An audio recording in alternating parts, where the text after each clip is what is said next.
I have a big head. I'm having a big head day. How's your big head day, kids? Big fat head day.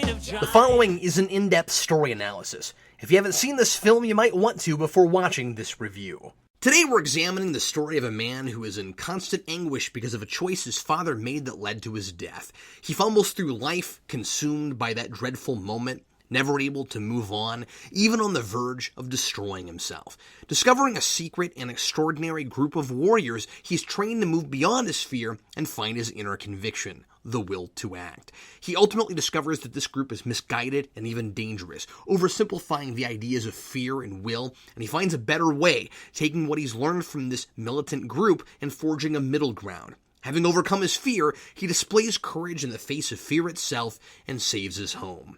Anybody else feel like we've already done this review? I promise not to spend this entire video comparing Green Lantern to Batman Begins because while some of their ideas are weirdly similar and there are those analogous elements in their plots, Green Lantern is certainly not a carbon copy of Batman Begins. I'm also not going to do that because I just don't think it would be very bloody fair. But I do think its timing is absolutely atrocious, never mind its thin story, generic and typical hero, and its uneven tone. Batman Begins, a movie made by the very same studio, already delivered a thoughtful and comprehensive fictional treatise on fear and its relationship to will 6 years earlier. And The Dark Knight took some of those ideas even farther 3 years later. 2011 rolls around, and now we've got Green Lantern, a movie that makes those ideas tangible things, power sources that can be harnessed to create great heroes, in the case of will, or terrible monsters, in the case of fear. And most of that discussion is handled in abstract generalities instead of through thoughtful characterization and a concrete series of actions and consequences. I'm not saying Green Lantern doesn't work because Batman Begins did all this better. What I am saying is that I'm nothing short of baffled that this is the Green Lantern movie that was delivered in the post-Dark Knight and Iron Man era, when we proved that audiences will turn out in droves for fresh stories and fascinating, relatable characters before they'll spend their hard-earned money on the same cookie-cutter, paint-by-number comic book fare they've been given over and over and over again. Unless you're Ninja Turtles, apparently. It's a huge step backward. Haven't we all learned this lesson already? Just because it's a superhero story doesn't mean it has to follow the same formula every time. And the more of these we get every year, the more the novelty of capes, masks, flying people, and web spinning are wearing off on people. We already believe a man can fly, but the trick, just as it was in 1978, is to make us believe in the man doing the flying. These things don't all have to be worthy of a half-hour dissertation on the finer points of human behavior. We still go to them to have a good time, for escape, to gawk at spectacle. But we've also been spoiled with a little imagination and stories that are about something. Yes, we had some of that before, and yes, in the early 2000s, the more formulaic movies were turning a profit. But 2008 changed things. We can argue about whether some of Marvel's movies have still clung too hard to the tired action movie formula, if every superhero movie must feature an epic 20-minute slugfest as its climax. But I think superhero movies in general have grown up a whole lot since the aughts. Are we calling it the aughts yet? The Growing Pains era just after Blade, X-Men, and Spider-Man. I guess you can't get an Iron Man without making some Catwomans or Ghost Riders. A lot of Green Lantern's detractors have accused it of ripping off Iron Man, as it stars a self-absorbed, extremely flawed, but ostensibly charming and lovable pretty boy. And I think there's some truth to that, at least in the choice of Hal Jordan over the other Lanterns. Clearly, these guys have seen recent superhero movies, but it's not taking any inspiration from Marvel or Nolan's Batman movies beyond the surface stuff. This is another watered-down, plain Jane origin picture, a setup movie designed more to introduce an audience to a concept than to tell a compelling story. Ryan Reynolds seems to be doing his best to bring some spunk and life to Hal Jordan, and his human nemesis, the paralleled scientist dealt the opposite hand, Hector Hammond, is well acted by Peter Sarsgaard. He's kind of tragic, and the only truly memorable thing for me about this movie. But overall, this feels like the Green Lantern I would have expected when Daredevil came out. It doesn't go far enough with its quirky premise, and often feels timid about that material. And that's not anchored by a character I understand or really believe in. I'm not going to begrudge a superhero movie some of the standard tropes, especially if it finds a fresh way to deliver them. I believe there is some truth to there's nothing new under the sun. A lot of the same ideas and even similar moments naturally unfold when you're dealing with the hero's journey and secret identities. This one even tries to turn the double identity thing on its head by letting Carol in on the secret before she even has a chance to get to know Hal and Green Lantern as separate people. But by 2011, even that is kind of been there, done that territory.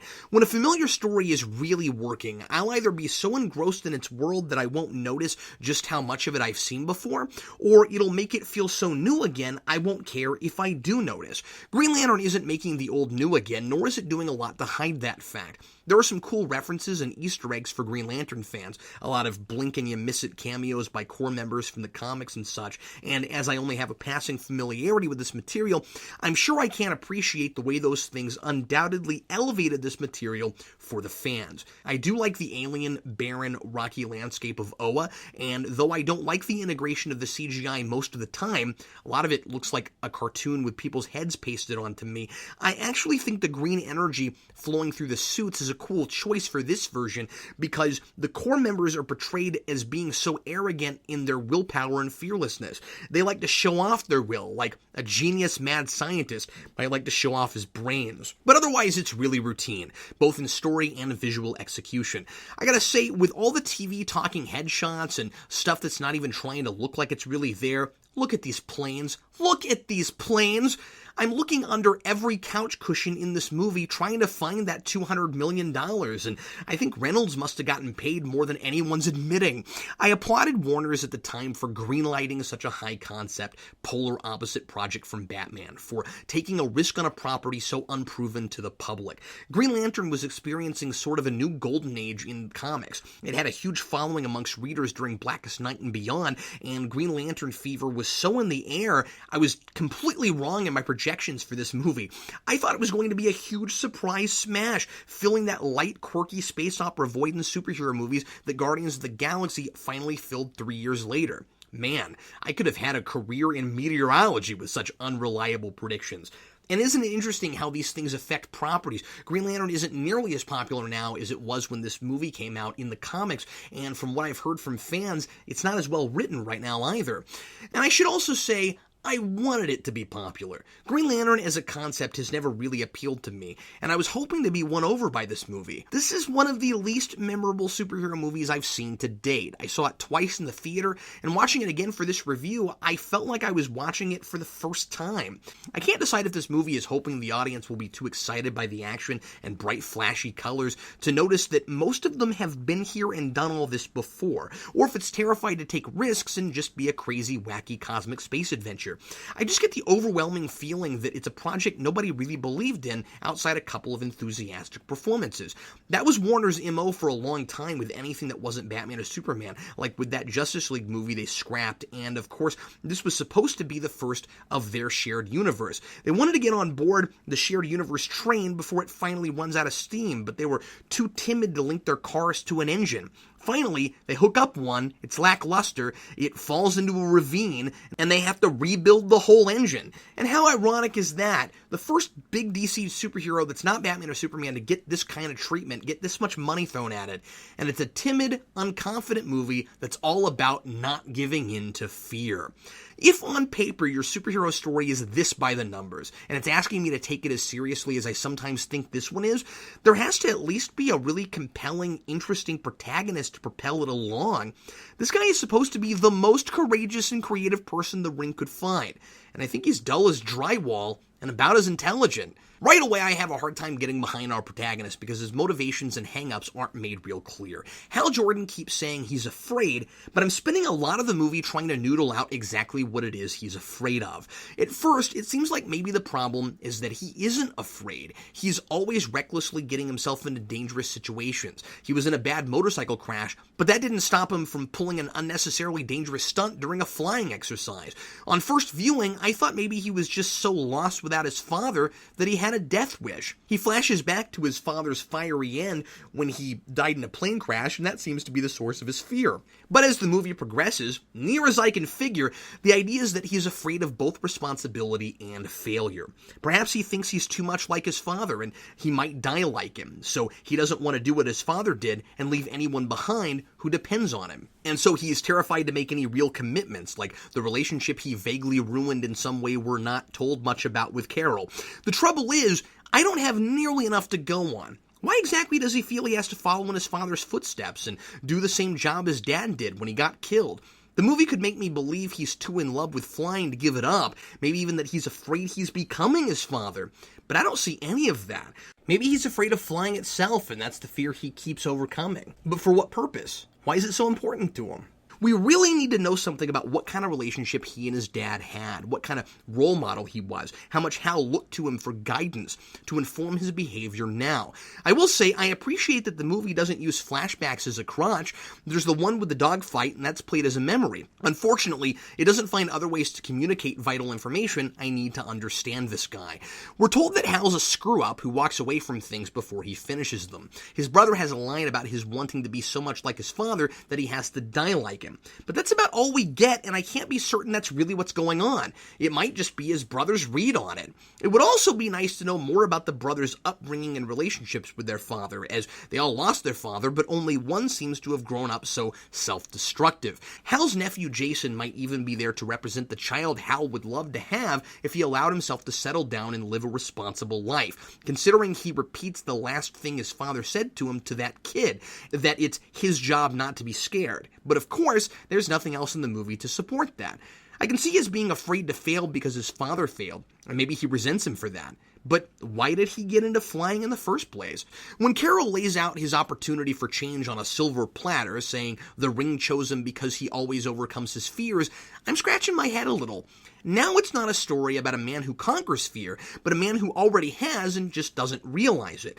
How has he demonstrated to the audience that he's overcome fear when what he's afraid of is commitment and he never takes responsibility for anything? Unless, of course, I'm reading that wrong. His fear is supposed to be linked to all the things in his life he's destroyed, but most of the ones we're shown are either not really mistakes or totally understandable ones. Let's quickly break those down. We don't know enough about what happened with he and Carol to make a judgment call against him there. He did his job in the dogfight and is only considered a failure there by his superiors because he broke protocol to defeat the drone planes, but that was the only way to win, which was the mission. Maybe they should have told him how important it was to the project that he didn't succeed. That strikes me as a miscommunication before it's anything else.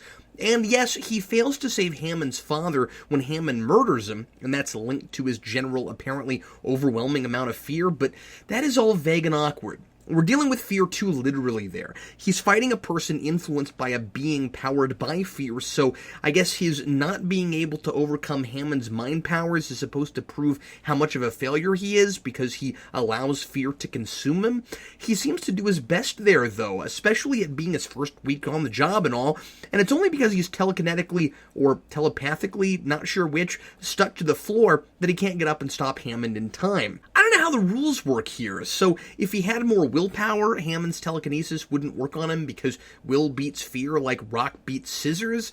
Is that the idea? Here's a better one. Just make the guy concretely afraid of something, like Bruce was in Batman Begins with bats, I promise, last time. And then make that fear plainly affect him in a way that gets in his way of saving the senator's life. As it is, I'm not sure he's as much of a screw-up as everybody says he is. I am so confused. Please, for the love of Atrocitus, what am I missing here? I feel like I'm running around Mogo the Living Planet over and over again trying to reason all this out. Then, Hal defeats Parallax because of what he's learned about himself, bookending the movie with similar situations where Hal outwits an opponent by taking a crazy risk and luring his enemy into a trap so it destroys itself. The idea seems to be that Hal, in the moment, will always confront and overcome fear, while the other Green Lanterns just pretend they don't have fear, and he beats Parallax all by his lonesome because somehow realizing he's afraid and overcoming that translates into defeating the literal embodiment of fear just because he pulls one of his crazy stunts like the one with the dogfight. A solution the other Green Lanterns would never have come to because they can't admit they have fear? I guess? Okay.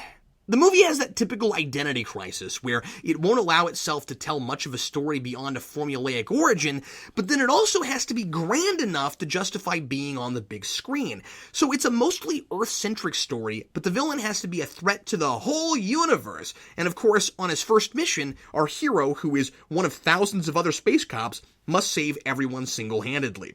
Hal Jordan doesn't really earn his big victory at the end. He just gets lucky that he comes up with a pretty obvious solution the other Corps members were too dense to attempt. And I guess the Corps gets lucky that Parallax decided to attack the only sector that includes the only race that's predisposed to face its fears rather than ignore them. Hal stopping Parallax all alone makes the Guardians and the rest of the Corps look like complete morons, especially since it's one of those morons who gives Hal the idea for beating Parallax in the first place.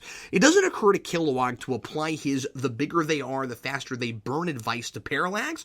His point in the 15 seconds he trains Hal there, I think, is that size isn't as important as using your brain and getting creative, to use your resources to your advantage. If you have a Green Lantern ring, you can deal with enemies of any size without getting intimidated, because a Green Lantern is only limited by his will and imagination. At the end, when Kilowog says, "Can I train him or can I train him?" I can't help but roll my eyes, and not just because he barely got his hands on Hal before Sinestro took over.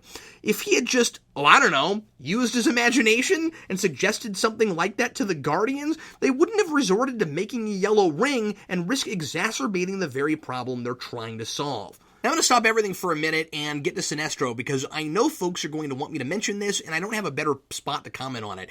Sinestro suggesting the very thing that turned a Guardian into Parallax in the first place seems like the nuclear option, and the Guardians go along with it way too easily. They assume there's no way they can beat Parallax, even with every one of their number and with the home field advantage, since the big ugly fearmonger is on its way to Oa, but they've only sent, 20 up against it, and aren't entertaining any other possible strategies except fly right up to him and hope he doesn't reduce you to a skeleton, or go against everything you stand for and likely make the problem way, way worse by harnessing the power of fear. Now, I'm assuming Sinestro tries to convince them of this because his name sounds kind of like the word sinister, like he's doing that master manipulation thing, so he forges that ring so he can use it for himself later, regardless of what the outcome is. Maybe.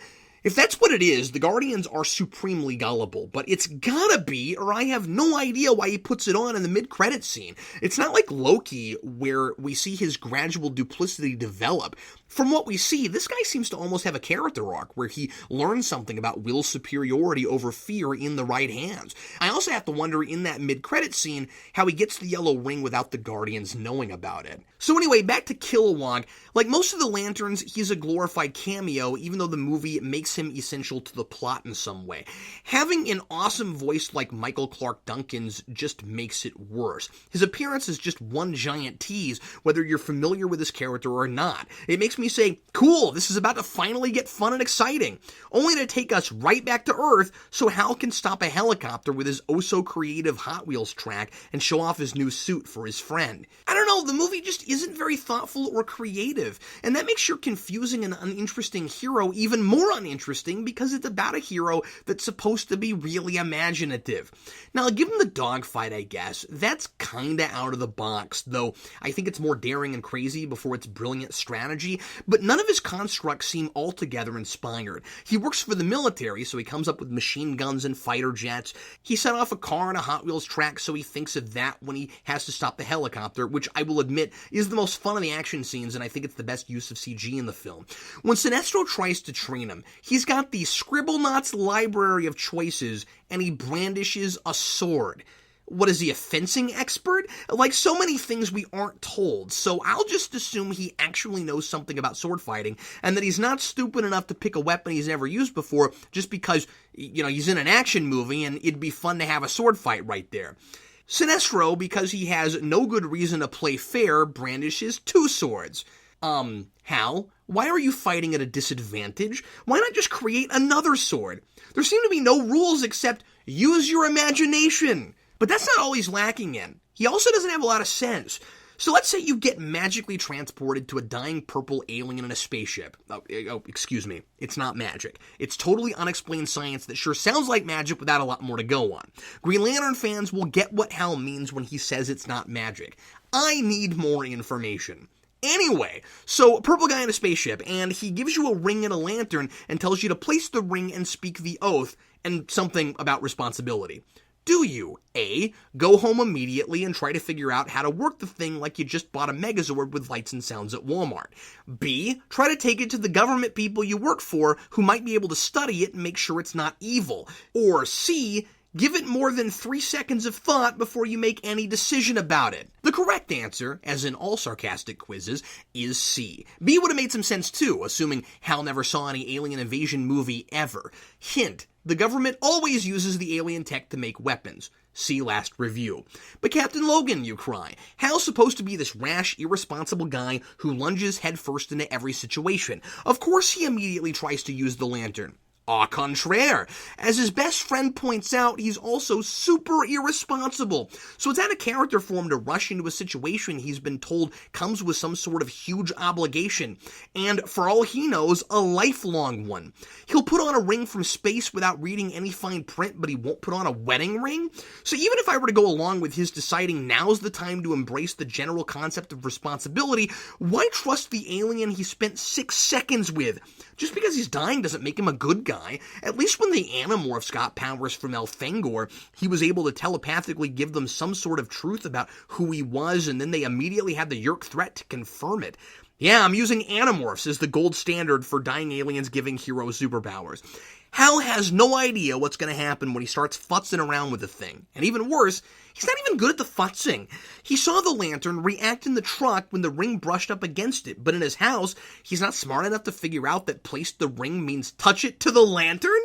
We've got to have that awkward moment where the hero doesn't know how a trademark element of his powers works. It's funny in Spider-Man because Peter is just this average kid overwhelmed with new abilities. This guy is dumbed down just to force a joke. It's also more glaring because Hal has a friend who points out for the audience when he acts out a character, suddenly accepting of responsibility when Auburn Sur gives him the lantern, and when he's not very creative, criticizing his choice of the racetrack as being kind of lame. This might be the best example of people not acting like real people in this movie. Seriously, if you were at that party and that happened in front of you, how would you react? I don't know, I can think of other things I'd rather see manifest in front of me out of pure energy. Hal does demonstrate an ability to think on his feet, like when he creates a structure to keep Kilowog from crushing him to death. But you have to make Hal Jordan stand out from everyone else to make this whole thing work.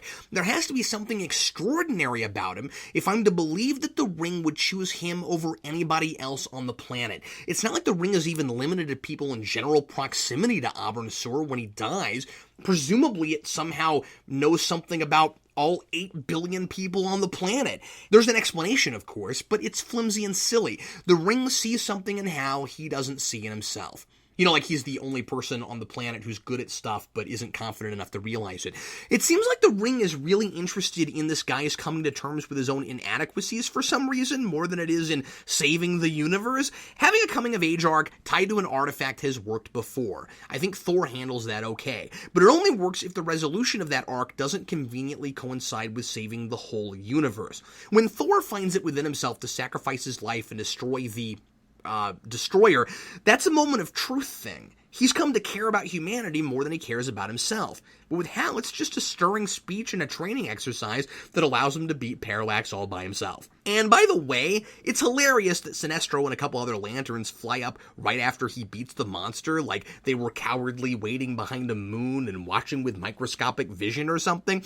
We're told time and again that the ring doesn't make a mistake. Well then, I guess it can predict the future. And it's better at that than I was in thinking this movie was going to make a lot of money. The only reason you'd pick Mr. Generic over anybody else is if you knew he'd come up with that specific solution nobody else thought for some reason. And the voiceover at the end makes Hal seem even less special because it makes it all about his humanity over anything unique to him. It might have been a story about his discovering his humanity and that leads to something that's unique to Hal over anybody else, but to me, it really seems boiled down to these aliens don't get how fear works. Hal Jordan, because he's human, figures that out, not because there's anything special about him, but just because that's the human condition and those simple-minded space creatures don't have that. So Hal wins the day because humanity movie is awesome. Could have been anybody. And how do you make the thing so conveniently Earth-centric when you give Kilowog a line like, humans, they think they're the center of the universe? Turns out they are, and you're lucky Parallax attacked where he did, or you'd all be wearing yellow rings or eaten by a big giant fear monster. The Guardians and the Lanterns aren't given much dimension because A, we spend so little time with them, and B, they seem oversimplified to make Hal look more heroic. My instincts tell me the point wasn't to make the Lanterns look like they're in denial about fear, but maybe that the Guardians have been sitting on their posts for so long that they're cold and out of touch and they're the ones oversimplifying things. I can't be sure, but if that was the idea, it's too bad it wasn't brought to the forefront because that could have been really interesting. At one point, a long time ago, the entire Council of Guardians almost gave in to their fear of fear and used fear to fight the fear-inducing forces of evil. And just one ended up actually doing that, so now he's Parallax. That idea is fascinating, kind of a literal allegory about fear, being so afraid of whatever terrifies you that you become fear itself. And it being the fear of fear, rather than of anything really tangible, that led you to it. Thus, in order to fight fear, you become fear, and then you're truly defeated. In Parallax's case, when you give in to fear, you literally become the thing you're fighting against, even if you don't put on a yellow ring, because you get consumed by that literal fear. That's played out okay with Hammond, certainly better than the ridiculously ambiguous background where the Guardians considered turning to the power of fear because of vague dangers we're told nothing about. It would have been interesting if the Guardians were made more in denial about their own fears because of what happened to their brother, and if that clearly influenced the whole Corps. That might explain why the Lanterns seem not to grasp the Psychology 101 lesson that fear is an important emotion in inhibiting brash actions, showing us where the edge is, to paraphrase Jim Gordon in Gotham. The idea isn't to have no fear at all, it's to keep it in check and to not let it control you. I like Sinestro's speech to Hal, that fear leads to anger, anger leads to hate, hate leads... Oh, wait, that was Yoda. I mean, his speech about fear leading to indecisiveness. It's about not acting on fear. But the way the movie interprets its own ending, it's as if the Corps has completely lost its perspective on what fear is. I think what Hal does is supposed to represent finding a balance between will and fear, letting will win out, but respecting and acknowledging that you are afraid and that you have to deal with that. If I bought the execution of that more, it's a good idea. It actually does a lot to help not simplify emotions as these clearly definable energy sources and defining the difference between what's in the ring and what's in a person's mind and heart. But we don't live with the Corps for nearly long enough, and so they seem like mostly a manufactured plot device to get Hal in his costume. The biggest criticism I hear lobbed at Green Lantern is the same as what I heard a lot about the first Thor movie. Too much of it takes place on Earth. I defended Thor for that to a degree, and I would defend this too if it went further with the stuff on Earth that's genuinely intriguing. Yes, I would have loved to see a cop movie set in space. The little I've read of Green Lanterns in the comics, aside from Red Lanterns, was a 6-issue arc pre-Flashpoint of Green Lantern Corps, where the Corps faces off against Hank Henshaw, Cyborg Superman. And I loved that. It was an eclectic cast, everybody had unique personalities and something interesting to bring to the table. The scale was epic. I think if something like that were done on the big screen, Green Lantern could be a hit. I absolutely do not think this movie failed, though, because Green Lantern is just too silly a concept to realize on screen. Walking, talking trees and raccoons have shown us that a general audience's suspension of disbelief is quite elastic. But taking this movie on its own terms, if it wanted to tell a more grounded human story about the fantastic changing a guy's regular life and his struggling with that responsibility, it should have been a little more intimate. A little smaller. Maybe he has to go to Oa to train and be initiated as a Lantern, but the bulk of the movie could have been set on Earth, and never mind having a giant monster to contrive a reason to get the whole Corps involved. Or maybe that monster is there in the way it's influencing the background, but this just sets him up and we don't really deal with Parallax until the next film. There's a paralleling dual protagonist story about fathers and sons inherently at the heart of this that's never brought to the forefront and totally buried by the end. If the focus had been on the differences between Hal and Hector Hammond's upbringing and how they each come to the dedication to their respective sources of power, will and fear, all that exploration of those emotions could have been handled there, and we wouldn't have needed to go to space much at all. It would have been made clear that this is a movie about humanity's first brush with extraterrestrials, what our place in the galaxy might be, as it touches on with Amanda Waller and the project that studies Amon Sur. It could have been more about the ways in which Hal has to separate himself from this tragic mirror of himself, come to terms with the past, and move forward, to get his life together before he can commit to becoming a lantern. The Oa stuff could have been made more clearly set up rather than a tease. We might have wished we could see more of it, but if the focus of the story was clearly not on that, it would have been understandable. As it was, we didn't get a sequel, sure, but a better story that warranted a 2-hour origin with very little core stuff would have been preferable to this. Giving us this giant space threat and teases of the quirky lantern stuff confuses the tone. In places, it feels a little too horror-inspired and creepy for the Golden Age lantern elements. It's bizarre how similar all this is to the possessed scientist in Howard the Duck. They even have the same mustache. And yet, I like what's done with Hammond more than anything else. Not to say you can't have dark stuff in a wacky sci-fi movie, you just have to be consistent about it.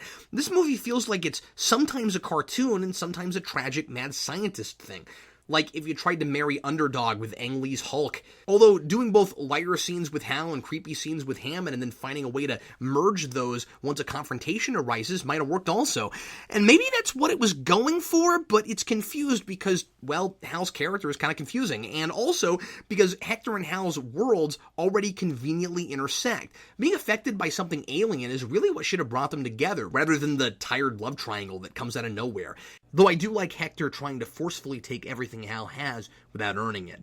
Hector is more fully realized than Hal, partly because we actually get scenes between him and his father, and we know how Hector feels about him. Wow, what is it with H names in Green Lantern stories? Hal Jordan, Hector Hammond, Hank Henshaw. It's like L names in Superman. Anyway, I weirdly feel a lot more for Hammond than I do his heroic counterpart because I get him. He's a brilliant guy whose ambition wasn't great enough for his father, so even while he defiantly didn't take the sorts of opportunities the senator would have liked for him to, constantly feels the weight of his father's disappointment and lets it fester. Because of that, he's totally insecure, soft-spoken, antisocial, and eccentric. Importantly, I can infer all of this from what little time I spend with the character. It's all made clear without spoon-feeding it to the audience. I think the movie thinks I'm given enough to infer where Hal's coming from too, but I'm not. Hammond is afraid of not being good enough, and I think also of someone else making his choices for him. When he discovers he got the top-secret job of examining Abin Sur's corpse, which he really should have guessed on his own, I think, he lets the fear consume him. He hates his father for not letting him go his own way. For once, he gets something wonderful on his own merits, and it turns out it isn't real. When he gives in to Parallax's influence, he becomes the embodiment of what he hates. What he wanted most was not to be controlled, and despite all that power that giving in to fear seems to give him, he ends up becoming totally consumed by an entity that ends up doing just that, controlling his every move. I'm really impressed that I don't mind a mind control villain for once. It's made clear when he has the power of choice and when Parallax takes over. Yes, he's influenced by an alien entity, but so is Hal, in that both are given great power that only works properly when they demonstrate the emotion that fuels it. Will is a good thing when you've overcome fear, while raw fear, tempered by nothing, makes you dangerous. What Sinestro said is true. Fear is paralyzing, and it also makes you easily susceptible to influence. I like that Parallax can control people who are affected by his blood because it demonstrates not only what happens if one allows fear to consume him, but also plays out that manipulation aspect. And perhaps that also speaks to Sinestro using fear to manipulate the Guardians, if that's really what's happening. Hector and Hal have a lot in common. They both have daddy issues, they're both looked at as screw-ups, and they both have an opportunity to change their lives by an alien force. It's also cool that they each end up as byproducts of each side of the conflict that killed Abin Sur. Again, the rivalry wouldn't have seemed so contrived if they didn't already know each other. And once Hector's taken out of the movie, the whole thing degenerates into a really typical and implausible resolution. There's also this idea of the thinker versus the doer I kind of like. Hector's father says Hector is a thinker, not a doer, which he intends as a total diss, while he praises Hal for being a doer. Hal throws Hector a bone, saying, we've got to have thinkers or there wouldn't be airplanes. In the end, Hal learns how to be both a doer and a thinker, allegedly, demonstrated in the way he defeats Parallax. Hammond, despite his giant powerful brain that gives him telepathy and telekinesis, stops thinking altogether and just does. Once he's given into fear, which was paralyzing when he thought about it, he now just reacts, like a snake about to get stepped on, trying to destroy whatever makes him afraid. His attempt to wear a Green Lantern ring represents the idea that you can't be ruled by fear and control your will to act. Obviously, Obviously, the real reason he can't use the ring is because it didn't choose him, but it's like the moment in Thor where Loki is trapped under the hammer. There's a reason he's not worthy. I'm seeing a lot of story similarities with this and Thor. Weird they came out the same year. Mark Guggenheim and Greg Berlanti were two of the whopping 4 writers credited for the script, and that explains a lot. I've noticed a lot of the same patterns here in Arrow and a little in Flash. They embrace all the superficial stuff from the comics, the costumes, the wild premises, the unrealistic logic, but their heroes are sometimes undefined and consistent in their motivations and even their personalities. But regarding embracing unrealistic logic, if we're gonna use traditional superhero comic conceits, can we just own them? You can't sometimes have a domino mask effectively disguise your hero and then at other times act like that's too silly to be believable in 2011. Nobody but Carol recognizes Hal because she's seen him naked. Really? Consistency is key, and this movie is just a lock that key does not fit in. I do think a lot of that could have been fixed with a sequel. This material was by no means unsalvageable, but on its own, it's poorly executed, lackluster, and forgettable. I'm giving Green Lantern a 1.5 out of 4.